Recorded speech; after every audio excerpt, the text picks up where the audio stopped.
হযরত শাহফরান রহমতুল্লাহ আলাইহির মাজার শরীফ পরিদর্শনকালে দৃশ্যগুলো ইমানদারের জন্য শিক্ষণীয় ঘটনা। শাহফরান রহমতুল্লাহ আলাইহির অনেক ইতিহাস আছে। এই ইতিহাস বলতে গেলে অনেক সময়ের প্রয়োজন।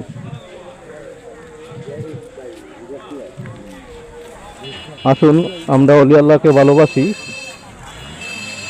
বাংলাদেশের অনেক দর্শনীয় জায়গা আছে, এর ভিতরে অন্যতম হযরত শাহফরান রহমতুল্লাহ আলাইহি এবং শাহজালাল রহমতুল্লাহ আলাইহির দরগা মুবারক।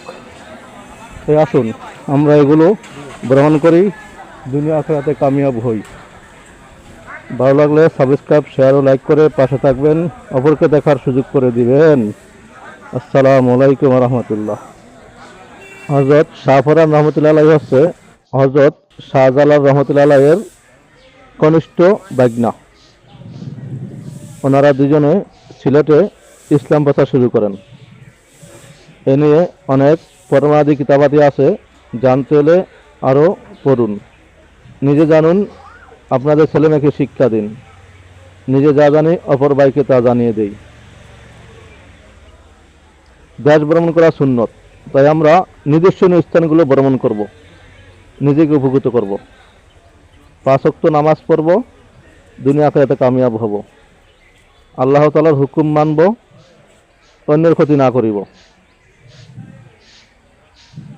সকলের কাছে দোয়া আছে। আজকের মতো এখানেই। আসসালামু আলাইকুম রহমতুল্লাহ।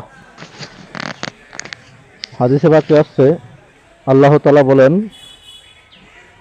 ওলি আল্লাহর বিরুদ্ধে যারা যুদ্ধ ঘোষণা করে তার বিরুদ্ধে আমি নিজে যুদ্ধ ঘোষণা করি। তাই আসুন ওলি আল্লাহদের নির্দিষ্টনীয় বিষয় জানি, ওলি আল্লাহকে ভালোবাসি, তাহলে আল্লাহকে ভালোবাসা। এক আল্লাহর ওলি বলেছেন, সৃষ্টির সেবাই স্রষ্টার সেবা। বলেছেন ইমামত তরিকত মোহাম্মদ বুরহানুদ্দিন রহমতুল্লাহ আলাইহি, ঐশিয়া দরবার শরীফ, ফরাজিয়ান্দি মতলব, চাঁদপুর। তাই আসুন আল্লাহ তাআলার সকল সৃষ্টিকে ভালোবাসি, তাহলে আল্লাহকে ভালোবাসা হবে। আসসালামু আলাইকুম রহমতুল্লাহি ওয়া বারাকাতুহু।